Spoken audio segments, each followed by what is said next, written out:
Before you buy any Naseem oil perfume, you have to watch this video. I have tried at least 12 Naseem oil perfumes. I see them on the screen because I can't really pronounce all their names. But I'm only going to be reviewing Naseem Lamsa, and you already know why.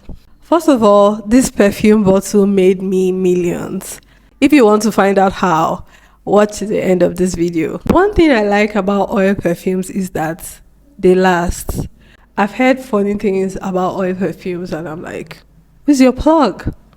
Who's your plug? If you want niche and designer inspired oil perfumes, check out Glendale Perfumery. You're welcome. So now let's talk about this particular one. This was my first impression of oil perfumes, and I got my first bottle 5 years ago. Before then, I used to just apply EDTs, and I never really appreciated a long-lasting perfume till I tried this. Okay, so we're already getting on to the review. The first thing you get here is the longevity. This perfume lasts really long. I got this one in a fair last year, and look at how far I've gone.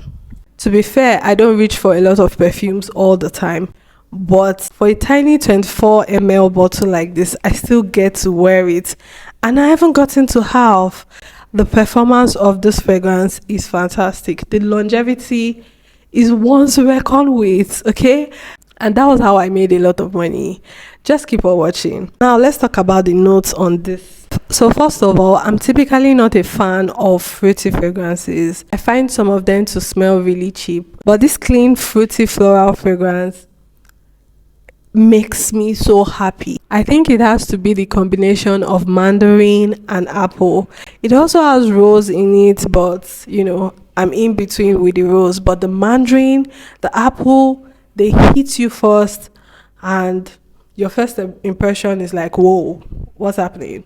Okay, you need a second to know what just happened. The punch is fantastic. After a while, you start to get the orange blossom, you start to get the peach, and I think it's also written here lily of the valley and rose.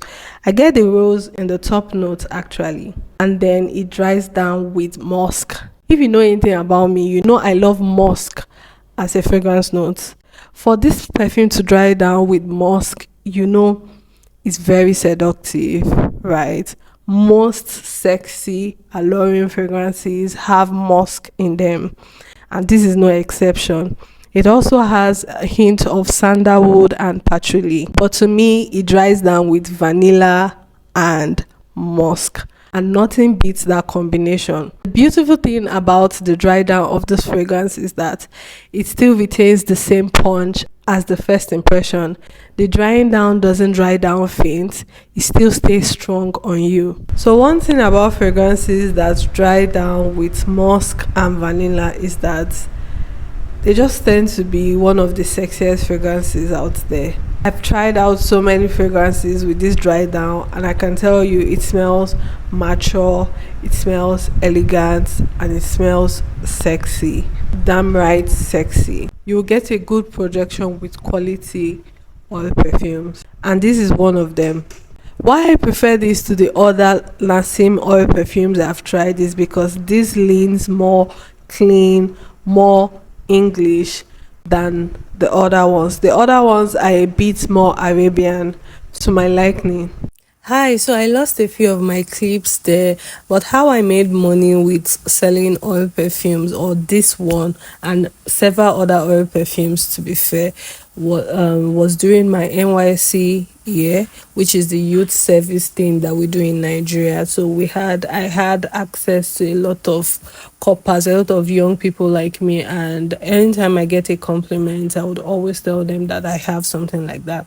And because they are quite affordable, you know, and it's packaged pretty small, so it's easy to afford, so I would make money from selling it. So if you still want to get any of the perfumes, you can check the link in the description.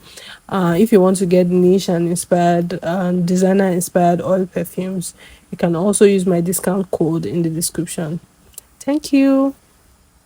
Oh, do not forget to subscribe. That would be really nice. Thank you.